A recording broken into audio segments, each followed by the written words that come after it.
Because you know what kept me up as a pharmacist was, did I just make a huge mistake doing all of that hard work to be what I am today? And I think that many pharmacists feel the same way. I think that many pharmacists wonder, was this a mistake? And I read comments on Reddit, on my blogs, on my YouTube posts, in my interviews of people saying, don't do pharmacy. Don't join this profession. Don't be what I am.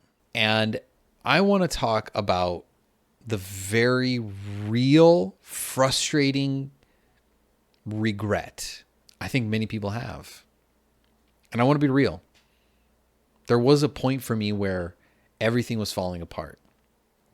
Today, I'm going to share the honest truth about my pharmacy regrets. There are 3 big ones that I have. And I warn you, some of them may not be what you feel. And you may want to say what you have. And that's totally fine. Write it in the comments. Nothing wrong with it. Everyone has their own journey. You know, I think we can take our regrets and not do anything with it. And it is the fuel that keeps us up in the middle of the night. That's not what I want this video to be about. I want it to be about transformation for you.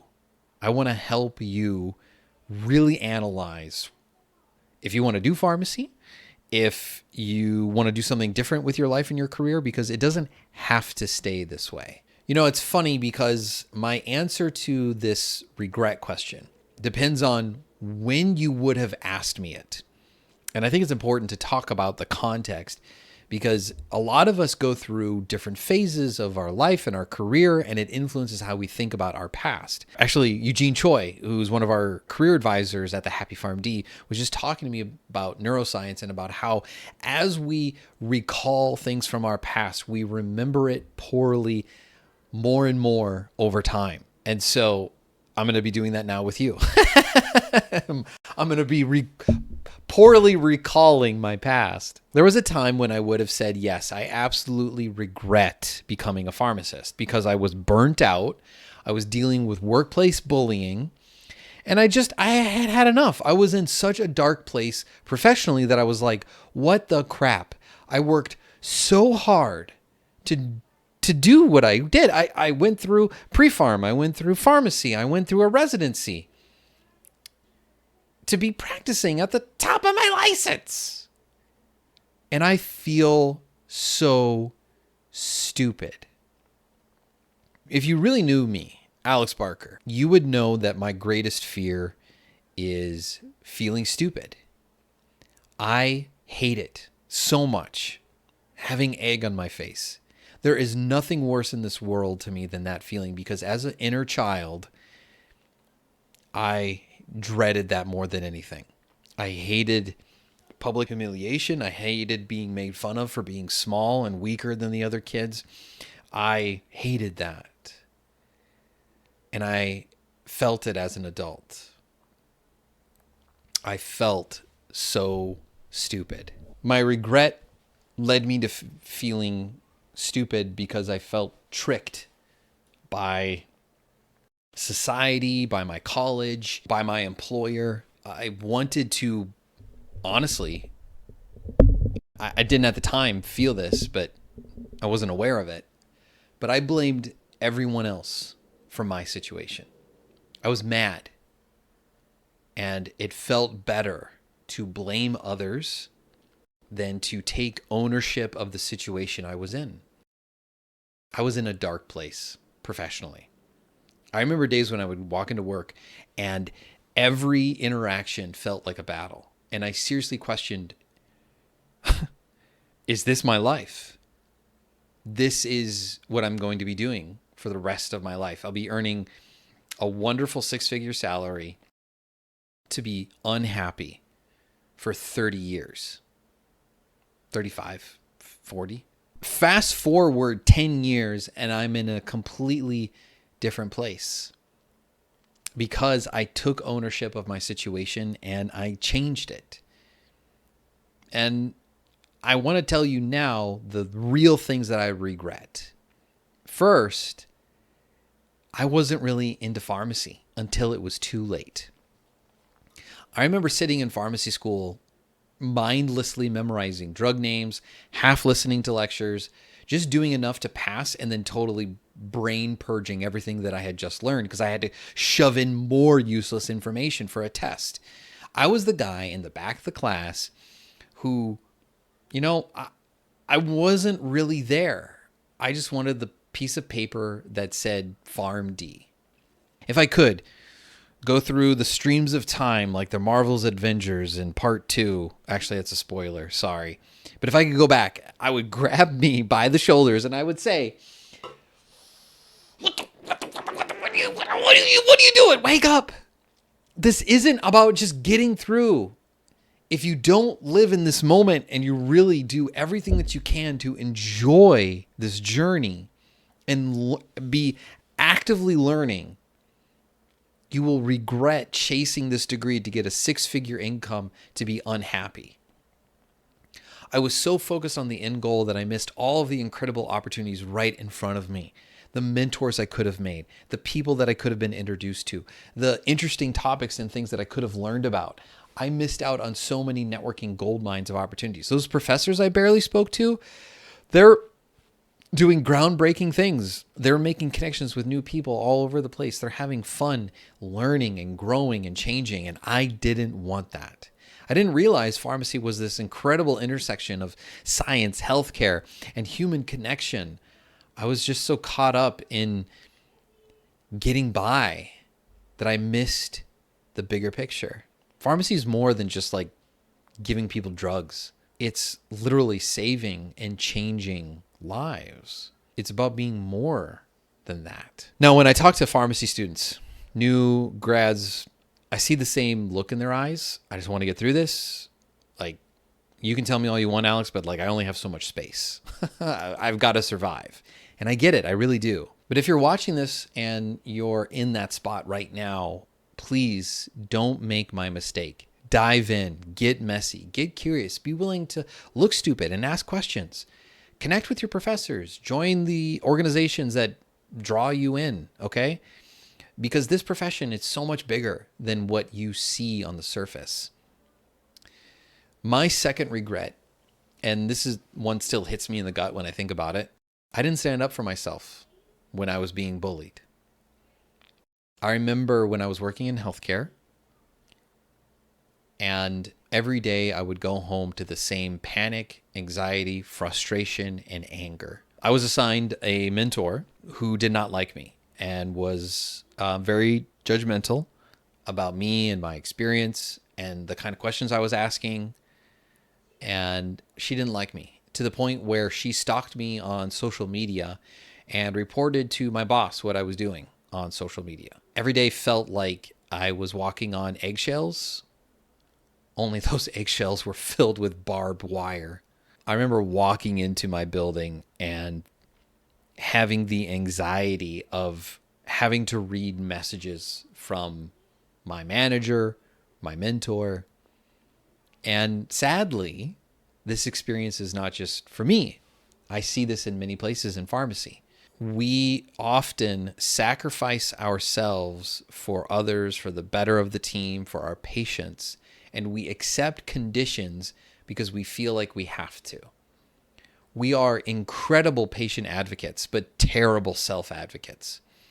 When a patient needs a medication that could save their life, we're like on the phone immediately. Insurance denial, we're gonna fight that for whatever we need in order to get you what you need. But when it comes to standing up for ourselves and for myself in a toxic workplace environment, I froze. It's like this unwritten rule in pharmacy. Don't rock the boat. Keep your head down, okay? Just get through the day and focus on being professional and help patients. We're left to silence. And this silence is killing our profession. Every time we stay quiet about unfair treatment, every time we accept impossible working conditions and metrics, we're not just hurting ourselves. We're setting a standard for every pharmacist that comes after us. We're telling employers that it's okay to push us around. It took me years to realize that standing up for myself isn't being difficult or unprofessional or even selfish. It's about maintaining the integrity of our profession and protecting our ability to provide the best patient care possible. When I finally did voice my concerns, when I started setting up boundaries and speaking up for myself and speaking my truth to their truth, things changed. In fact, my manager and mentor left. The mentor left for another job, which was actually unintended and nice. And my manager, for whatever reason, stepped down from the manager role. Probably because I made it too difficult. I don't know. I have my speculations, but we're not here to gossip. But when I finally said enough's enough and I'm going to demand that certain people step up, like I had one colleague who we could never rely on. It was like at least once a week, if not twice a week, they just wouldn't show up to work.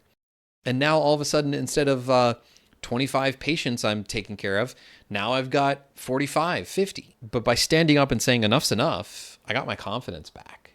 And the third one is I regret not engaging with a professional association earlier in my career.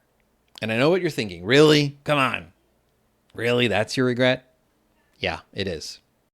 Early on in my career, I was that pharmacist who thought success was just about working hard and doing a good job. I couldn't have been more wrong. While I was head down, focused on my studies, focused on work, focusing on my internships, others were working with associations and doing incredible networking, learning about opportunities that I didn't know about. They were finding out about jobs before they were even posted. They were getting mentored by leaders who had been where they wanted to go. And you know what really opened my eyes? I met a pharmacist who completely changed her career through one single conference connection. One conversation at an association meeting led to a dream job she didn't even know existed.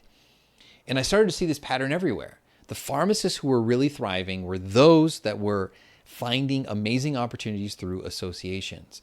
They were all plugged into these professional networks.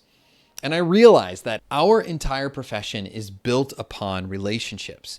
Those innovative pharmacy roles that you hear about, those interesting jobs, those unique career paths, they start with conversations at association meetings, at committee meetings.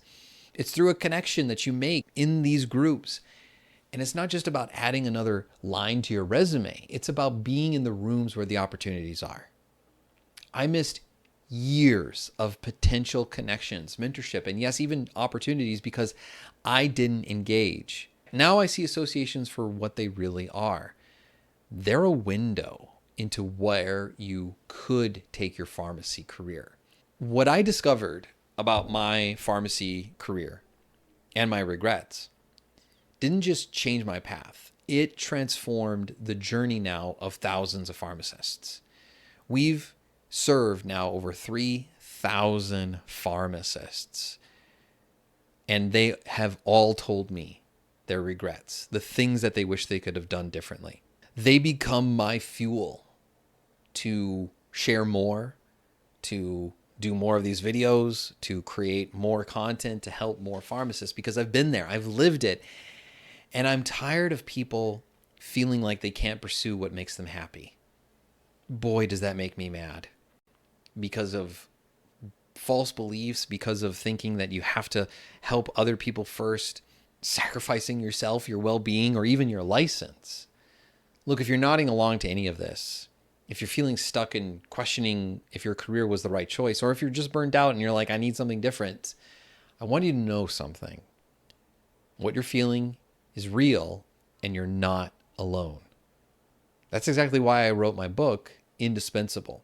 I would love to grab it right now and like, it's real. It's a real thing. But this book has led me actually to be here in this different office.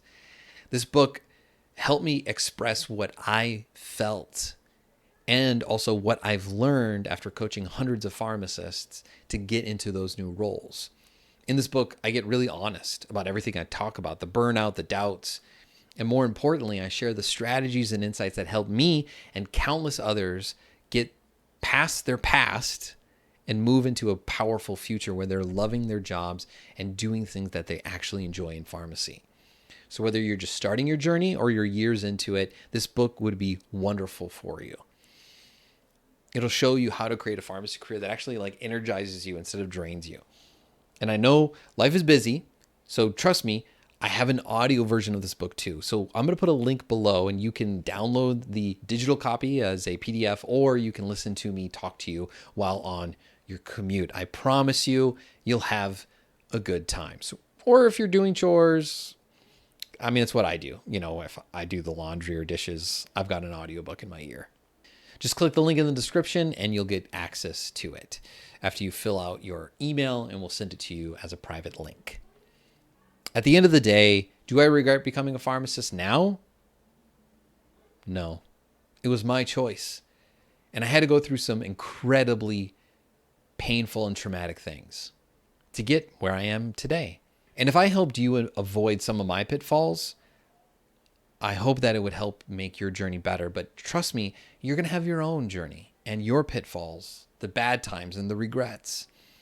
But pharmacy can still be an incredible career. I almost became an academic, but I decided this was a lot more fun. And I'm thrilled to be doing what I'm doing. And I would love to help you find that thrill as well, because I know it's possible. I've seen it happen now for hundreds and hundreds of people that we've helped. That's the power of coaching.